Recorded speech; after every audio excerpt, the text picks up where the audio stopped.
said we'd both get out of here. Did you lie? I'm sorry, but this isn't over.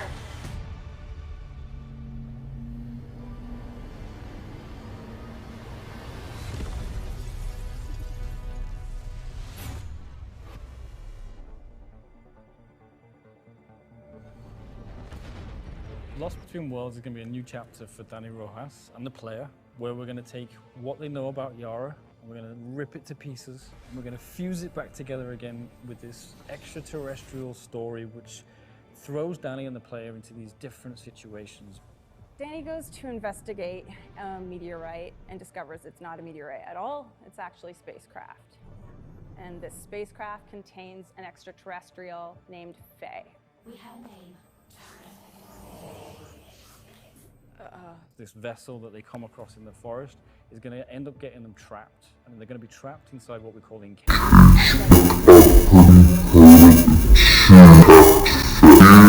Learns that she's going to be there for at least 5 million years. 5 million. I got shit to do. I need out of here. Dani Rojas needs to repair Faye's vessel by gathering 5 shards that were broken off when Dani shot the vessel when first encountering it. Each of these shards can only be reached by traversing a series of rifts, which are fractured simulations of the world of Yara injected with extraterrestrial simulation elements, such as obscene amounts of lightning, moving cities that would normally be above land underwater.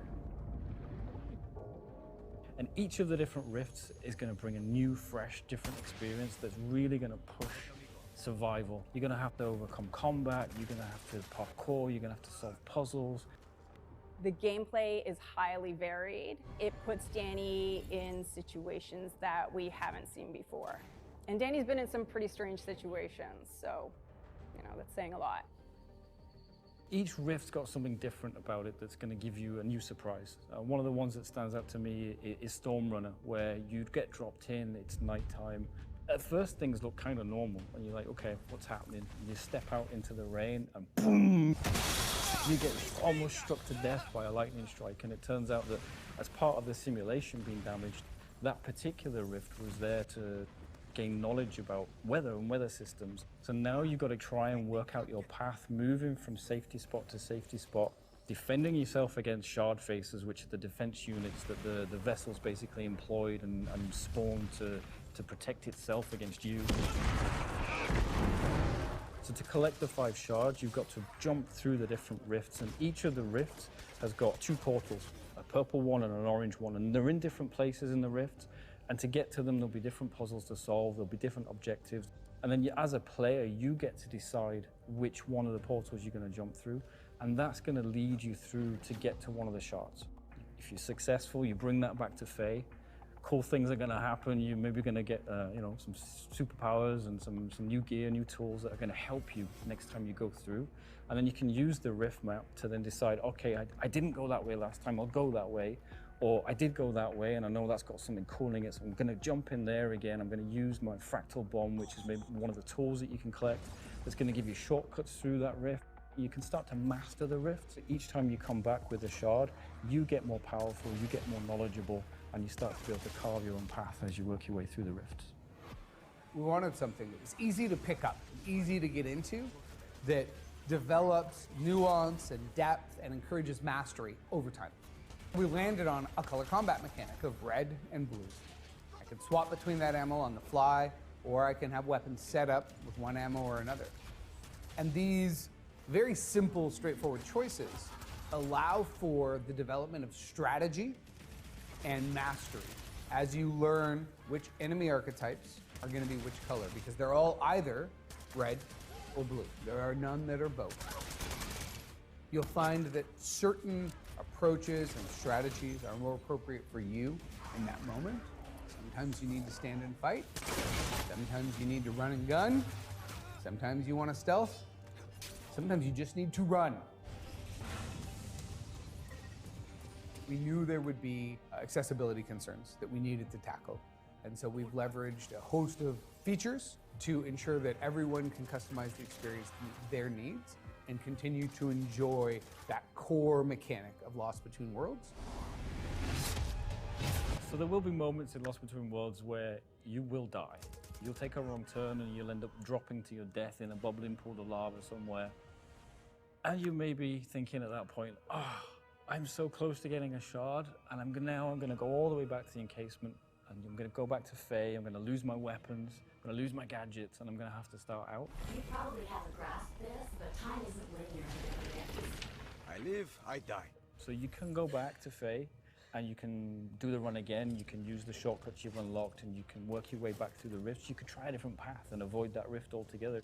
Or you can use what we call glints. So spread throughout the rifts are these small, shimmering, cool things that make this really interesting sound, so they always catch your attention no matter where they are, but quite often they'll be out of the way. So if you go off and explore the rifts and you actually spend time looking in some of the nooks and crannies, those glints then become something that you can use to retry a rift where you are. So you can save your progression by using the glints that will let you retry a rift. So as you play more, you collect more glints, you get more powerful, you find more shortcuts, and each of these different parts make you more powerful and allow you to get quicker and quicker at going off and finding the shards and repairing the vessel. I see. Players are going to have to navigate many of the rifts more than once. And we knew that from the beginning, so we wanted to make sure that there was a development and a growth to that experience. First and foremost, we wanted the rifts to be something players could learn and master. So after you've collected your first shard, you've done a successful run, you've survived, and as part of that scenario, you're going to get a new tool. And those tools include a rift key, a fractal bomb, and a grapple hook. The rift key can be used to open doors that seem out of place many times. Once you have the key, you can go right through and find a shortcut. The fractal bomb allows crystal walls to be destroyed by the players, allowing you to find new routes through levels, allowing you to find upgraded weapons and other goodies such as gadgets. And the grapple hook unlocks new routes as well. And this is all part of the process of as you collect shards and you bring them back, you get more powerful. You take new routes through the rifts that you've been through before that give you a new experience. The primitive human form is valuable. Yeah, this primitive form gets shit done. So when the narrative team was tasked with creating an extraterrestrial character, there were many different archetypes to consider. And ultimately we landed on an archetype for Faye that revolved around the superior AI who believes that humans are quite primitive. If the protocol actually kills you, think of what I'll learn then. But we decided to put a spin on that.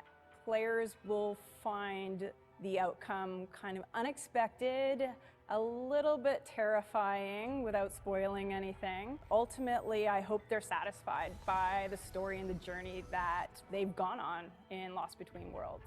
We wanted to put Danny in a situation where it was them, and with a little help from Faye, really have to go on this journey together. And it's really about discovering a little bit more about who they are and their relationship and their arcs and how they change throughout the narrative. Has your soggy meat brain forgotten how it reached this cavern?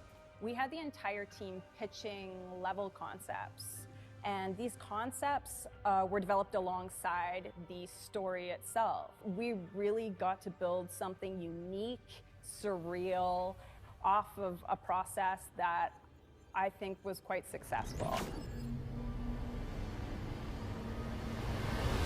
Once more, for those of you updating the group thread, Lost Between Worlds, the new Far Cry 6 expansion, is out next week on December 6th. A mere 7 days until you can dive into a fractured reality of surprising and thrilling and very dangerous connected worlds. And there's a few ways you can do that. You own Far Cry 6, you pick up Lost Between Worlds for a cool $19.99. That's it, you're in. Or snag the Upgrade Pass, which includes the Lost Between Worlds expansion and the Season Pass, including all the Play as Villain DLCs. That's on sale for just $30. Scenario 3, you don't own Far Cry 6. Treat yourself to the whole kit and caboodle, which is on sale now for 60% off. That's the full game, the Lost Between Worlds expansion, the Season Pass with all the DLC, $50, all in. And that's our show. Far Cry 6 Lost Between Worlds is out on December 6th. We hope you enjoy it. Thanks for watching. And now, the stream continues. Creative director Ben Hall is joining me. We're diving into Far Cry 6 to show off all the new features that were just updated today. What's so plus about a new game plus? We're going to find out together.